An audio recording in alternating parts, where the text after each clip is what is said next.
सूर्यकोटि समप्रभ निर्विघ्नं कुरु मे देव सर्वकार्येषु सर्वदा। इस श्लोक के साथ आज मैं अबीर प्रताप सिंह कक्षा 2 का छात्र आपको पौराणिक कथा के माध्यम से भगवान गणेश के जन्म की कथा सुनाने जा रहा हूँ। एक बार धरती पर राक्षसों का अत्याचार बहुत बढ़ गया था। वो मनुष्यों के साथ साथ देवों पर भी अत्याचार करने लगे थे। सभी देव मिलकर भी उनका सामना नहीं कर पा रहे थे, जिससे राक्षसों का मनोबल बहुत बढ़ गया था।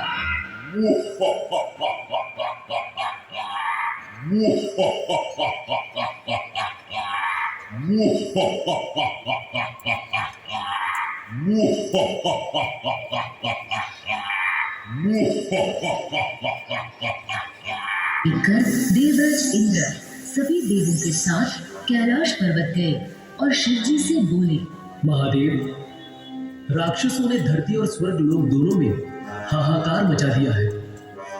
कृपया आप संसार में संतुलन बनाए रखने के लिए इन राक्षसों का संहार करें। आप सभी चिंता न करें देव, संसार का संतुलन बनाए रखने के लिए मैं इन राक्षसों का संहार अवश्य करूंगा। ये कहकर शिव जी ने अपना त्रिशूल उठाया और देवों की सहायता के लिए उनके साथ चले गए। शिव जी की अनुपस्थिति में पार्वती जी कैलाश पर्वत पर अकेली थी। जब वो स्नान के लिए जा रही थी, तभी उन्हें एक विचार आया। वैसे तो कैलाश में बिना आज्ञा कोई प्रवेश नहीं कर सकता, किंतु फिर भी मुझे अपनी सुरक्षा के लिए कुछ करना चाहिए। ये सोचकर उन्होंने अपने लेप की मैल से इंसान का पुतला बनाकर मंत्र उच्चारण कर उसमें प्राण डाल दिए। पहली श्वास लेते ही उस बालक ने पार्वती जी से पूछा, मैं कौन हूँ? तुम मेरे पुत्र गणेश हो। मैं स्नान के लिए जा रही हूँ। तुम कुछ देर द्वार पर पहरा दो और जब तक मैं स्नान कर रही हूँ तुम किसी को अंदर प्रवेश मत करने देना। जैसी आज्ञा माता। गणेश स्नान गृह के द्वार पर एक भाले के साथ पहरा देने लगे। कुछ समय बाद जब शिव जी राक्षसों का संहार कर लौटे तो उन्होंने सोचा, ये समाचार सबसे पहले मुझे पार्वती को देना चाहिए। लेकिन वो जैसे ही पार्वती जी को ये समाचार सुनाने स्नान गृह में प्रवेश करने लगे, गणेश ने उन्हें रोकते हुए कहा, रुकिए, माता की आज्ञा है कि मैं किसी को भी स्नान गृह में जाने ना दूं, इसलिए आप स्नान गृह में प्रवेश नहीं कर सकते। तुम कौन हो और मुझे स्नान गृह में प्रवेश करने से क्यों रोक रहे हो? मेरा परिचय छोड़ो और यहाँ से चले जाओ। गणेश को इस तरह अपना विरोध करते देख शिव जी क्रोधित हो गए। उद्दंड बालक, तुझे इसका दंड अवश्य मिलेगा। ये कहकर शिव जी ने त्रिशूल से गणेश पर वार किया। गणेश ने भी अपना भाला उठाया और दोनों के मध्य युद्ध आरंभ हो गया। शिव जी अगर महादेव थे तो गणेश को भी आदिशक्ति पार्वती जी ने बनाया था, इसलिए दोनों में बहुत समय तक घमासान युद्ध चलता रहा। इसके प्रभाव से डरकर ब्रह्मा और विष्णु समेत सभी देव युद्ध रोकने के लिए कैलाश पर्वत आए। महादेव, ये युद्ध रोक दीजिए। पुत्र गणेश, तुम महादेव से अपने अपराध के लिए क्षमा मांग लो और इस संघर्ष को विराम दो। क्षमा मुझे नहीं, क्षमा इन्हें मांगनी चाहिए जो माता की आज्ञा सुनकर भी स्नान गृह में प्रवेश करना चाह रहे हैं। यदि ये क्षमा मांग ले तो मैं युद्ध को विराम लगा दूंगा। ये सुनकर शिव जी अत्यधिक क्रोधित हो गए।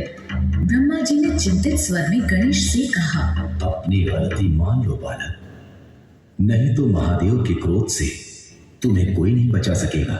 मुझे अपनी रक्षा की नहीं, अपितु अपने कर्तव्य पालन की चिंता है। रहने दीजिए ब्रह्मदेव, मुझे इस दुष्ट बालक को दंडित करना ही होगा।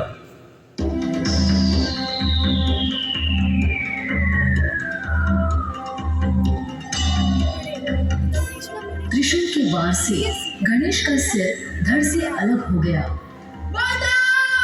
और आकाश मार्ग से होता हुआ मंगल लोक में जा गिरा। गणेश की विलाप भरी आवाज सुनकर पार्वती जी स्नान गृह से बाहर आई। जब उन्होंने गणेश का मृत धड़ जमीन पर पड़ा देखा तो वो बहुत दुखी हुई और रोते रोते बोली, पुत्र गणेश, हे देव, ये आपने उचित नहीं किया। अब जल्दी से मेरे पुत्र को जीवित कीजिए। क्रोध में आपसे बहुत अनुचित कार्य हो गया है महादेव, इसलिए आपको गणेश को जीवित करना ही होगा। अब तक शिव जी का क्रोध भी शांत हो चुका था।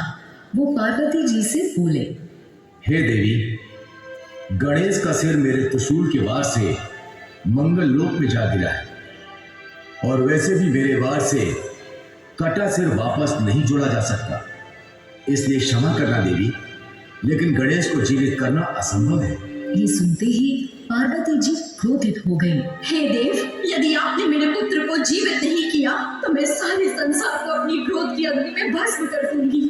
इस पर ब्रह्मा जी कुछ देर सोचकर बोले, महादेव, बालक गणेश को जीवित किया जा सकता है।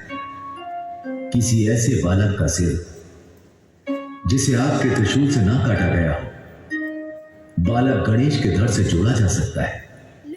इसलिए महादेव, आप अपने गणों को आदेश दीजिए कि वो उत्तर दिशा से किसी ऐसे बालक का सिर लेकर आए जिसका चेहरा उत्तर दिशा में हो और जिसकी मां उसकी तरफ पीट करके सो रही हो।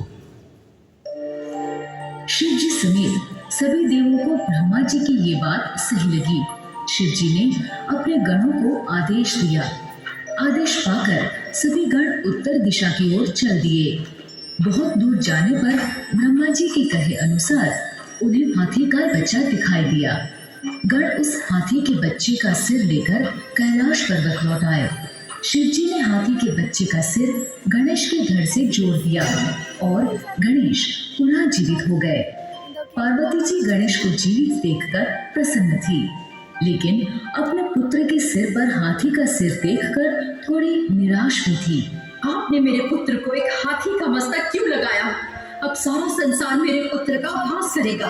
इस पर शिव जी ने गणेश को वरदान देते हुए कहा, आज से कुछ भी शुभ कार्य आरंभ होने से पहले गणेश की पूजा की जाएगी और गणेश को मंगल मूर्ति के नाम से जाना जाएगा। ये सुनकर पार्वती जी बहुत प्रसन्न हुई।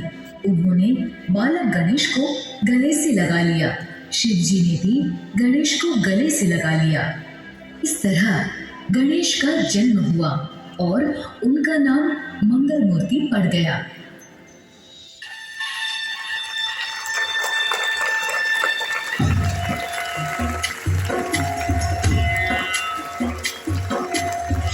लाल चढ़ायो अच्छा मुख को, लाल विराजे गौरी हर को, हाथ लिए गुण लड्डू साई सरोवर को, महिमा कहे जाए ताकत ऊपर को। जय देव जय देव जय जी गणनाथ विद्या संदाता, धन्य तुम्हारो दर्शन वे राम जगता।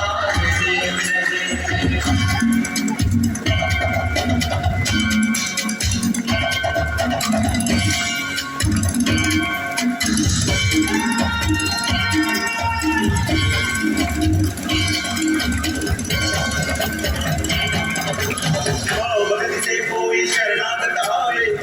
संपत्ति सब ही भरपूर पावे, ऐसे तुम महाराज को अति भावे, गोसावी नंदन